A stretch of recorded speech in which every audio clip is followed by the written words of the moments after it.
virtual 24 hours of Le Mans started in the traditional manner, with all the pomp and circumstance, mixing real and virtual, and a real jump start, a real flyer for Tom Dillman, the pole sitter for ByKolles in the prototype field. All the teams running the same Oreca 07 LMP2 chassis. A charge away from pole position for Porsche that dominating, qualifying the first big crash in the Porsche curves. And then battles all the way through the field with cars tangling. Fernando Alonso's FARB prototype car taking out a Porsche, and that would have repercussions later on.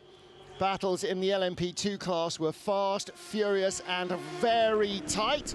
Trouble for the number 7 Toyota. Jose Maria Lopez starting that car and fighting its way up the grid with a 3 Pro 1 Sim Racer lineup.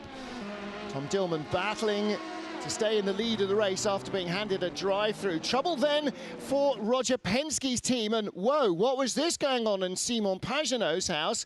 His steering wheel on his rig had broken. He already had one on standby that he'd borrowed from a friend, plugged it in, got going again. Safety car was out temporarily, and the race then got back underway in beautiful late afternoon French sunshine.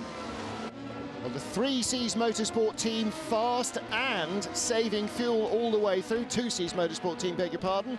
But again, trouble in traffic for some of our drivers.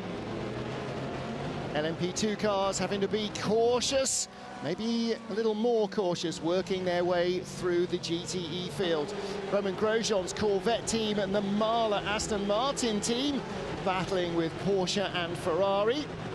Then contact, always an issue. 99 getting tagged in the incident there that it was no part of. Regular part of strategy, of course, is how you deal with your fuel stops, your tyre changes and your driver changes, and also how you recover from adversity. And the ByKolles team recovered superbly from adversity, driving their way back into the lead of the race in the late evening sunshine.